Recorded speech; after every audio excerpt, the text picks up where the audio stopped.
as disappointed as they were from the loss the other day, what we're trying to get across is how fixable these things are. And so much of it comes down to us. It comes down to our movement. And it's not major things. There's a lot of little minor things that we're not doing. But the major thing, and I said it the other day, is overcoming that level of disappointment and really getting bonded, galvanized, whatever term you want to use, when you've had a couple of stretches. Like we showed a series where Rob missed a wide open three, great shot. OG missed a wide open three on the break, great shot. This is all in the first half. Thomas missed a textbook jump hook. Everything was good. The description I was giving Zach the other day, everything was good about that move. Missed it, right? So it's 3 straight possessions we don't score, 2 open threes, 1 layup, but we don't come down and get stops because we're not where a communication issue comes or one guy's out of position. We don't switch up where we should. Those are the things that we've got to get outgrow quickly. And I said, that's where we're at. That is not a situation of, well, 1 or 2 guys have to be responsible for that. No, the whole team does. Everybody that's on the court has got to be responsible for that. It's not an energy level, it's an engagement level. And being engaged with each other, making sure that communication is there. And then showing another sequence in the film where Donovan Mitchell had made a couple of shots, and then before we went into the box and won, we're not in a situation where we're taking him away, we're letting him make an easy catch. And those are the things that become costly. And we've been inconsistent with those. I mean, it's not like they were great things that all of a sudden we're doing poorly now. We've been inconsistent with those. They've just been exposed a little bit more this week. So we've got to get better at playing under pressure. We've got to put more pressure on the other team. There's certainly things we can do better on both ends of the court, and having a consistency from one end to the other, whether things are going good or not good, is where our toughness has got to come from, where that engagement has got to come from. But I love their attitude. We spent a lot of time yesterday on getting ready for Wisconsin this morning. Has been really looking back through, because I wanted to move right on with them. And then today was looking back through what we should have done better, what we could have done better, what we did really well, what we didn't do enough of. And we'll practice this afternoon and dive back into Wisconsin. And we know that we're playing, what I've said to them, I mean, I think they are the most experienced team in the country if you look at the KenPom rankings, right? And those things. So we're dealing with a team that knows how to win, has been together for a long time. It's proven and tried with them. A lot of guys that played not only in the Final Four, but multiple Final Fours. They are a great passing team. Not a good passing team, but a great passing team. They've gotten better and better at that this year. Their interior spacing is tremendous. And when you've got players like Happ and Hayes that can not only score, but create scoring opportunities, whether it's dive, or hitting somebody off a dive cut, hitting somebody off the move, or hitting somebody for an open three, then that even increases how tough a game plan it is. But they're very, very good. They make open threes. We cannot be in an overhelp situation. And this is a game where we've got to play fast, we've got to play aggressive, but we've got to really stay true to our responsibilities in this game. But the engagement level, and again, I'd love to tell you it's energy. It's not. I mean, they're playing hard. It's an engagement level. There were times that we didn't play through some fatigue the other day, but that's going to happen. But you can really, really galvanize one another with that talk, and it'll just increase everything else for us. So, but again, going back to that game, we missed a lot of open shots. We weren't as fundamentally sound on shot faking like we should have been on some of our post moves. We certainly didn't cut close to enough to expose the switching, and we didn't play downhill enough. But at the end of the day, we just weren't aggressive enough on either end of the court to beat a team like that. We were on the glass, but we weren't in the other areas, and that's something that we've got to improve quickly. Happ played really well against you guys last year in Madison. Are there things you emphasize with Thomas going into a matchup like that? Yeah, well, you don't just guard Happ with one person. So, I mean, you've got to do your work before he gets the ball. So he can go over both shoulders, he can play off both feet, and he's an adept passer. So, yeah, there's no question. He's a huge, huge part of the game plan. No question. I mean, and how you defend him, and then how you try to move him on your end when you're on offense. Tom, what makes... Look bored, Mike. Look bored. You good? Yeah. I'll be. I can see the shorts today. I I see the weather. I was thinking about running outside too. Okay, hey, it's nice. It's nice. What makes Wisconsin so good defensively? Obviously, they don't pressure like Louisville, but they're holding teams to like basically under 59 points. Well, they switch a lot. They switch out of the pack line. They don't get up and pressure you. There's certain places that you really have to attack them from. But the bottom line is that they never get overextended.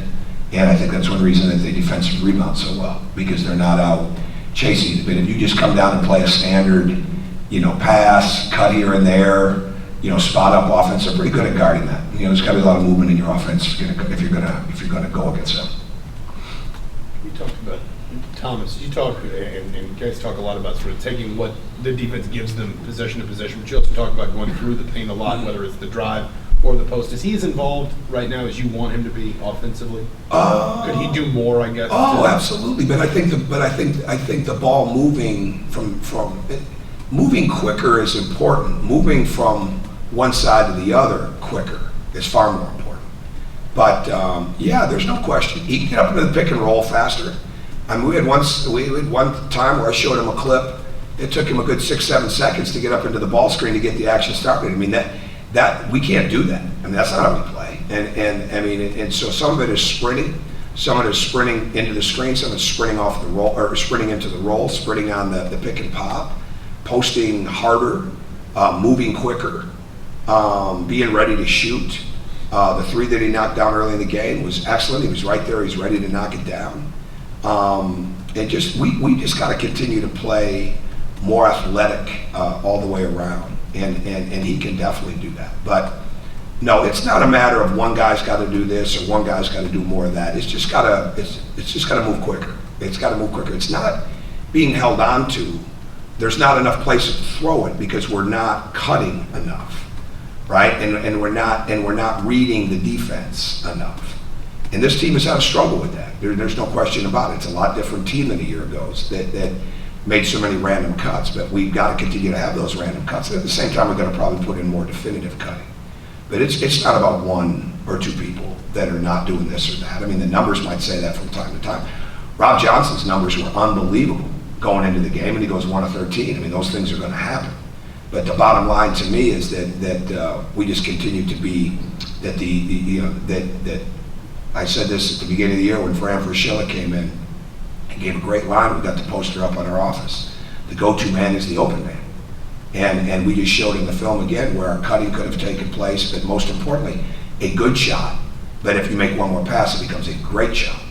And everybody is a participant in that.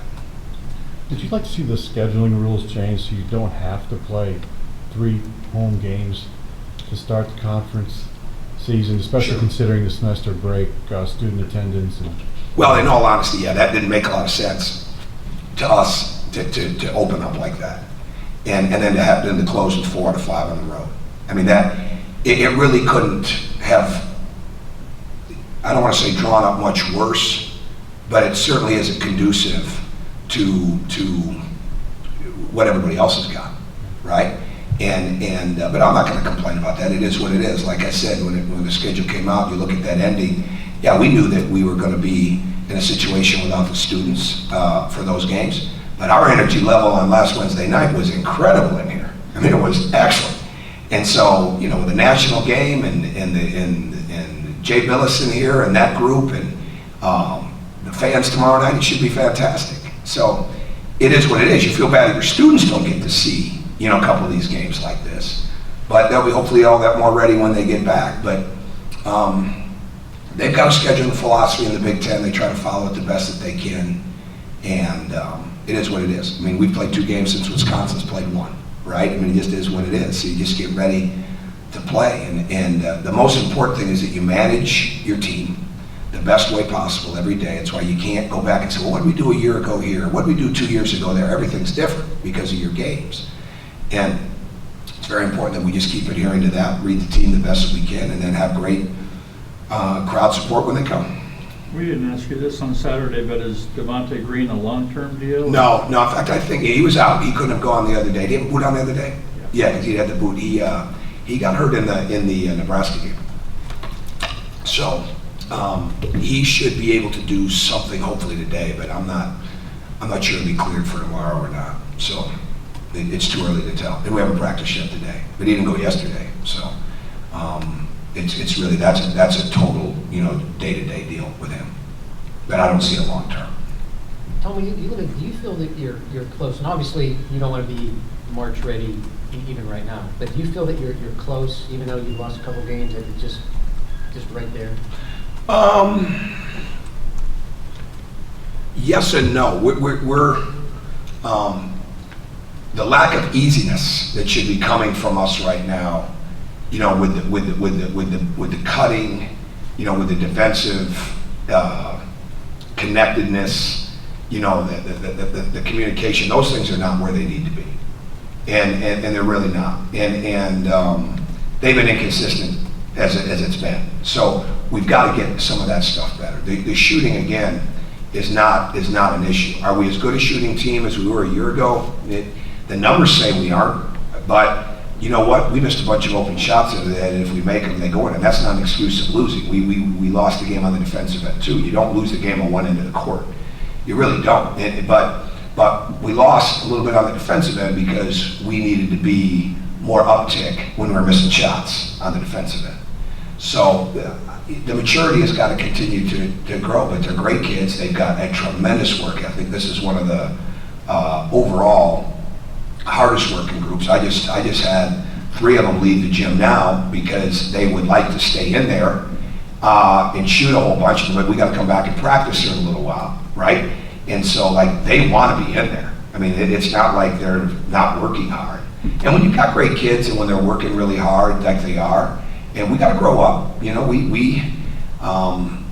There's many a day right now, and one the other day where I say, man, we miss Colin Hartman, let alone the guys.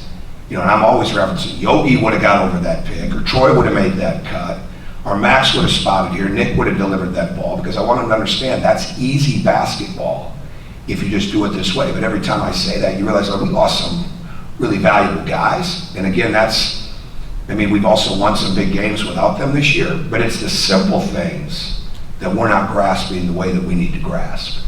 So I don't have a good answer to your question, but I love going to work with these guys. And I think we're going to keep getting better and better. It's not that.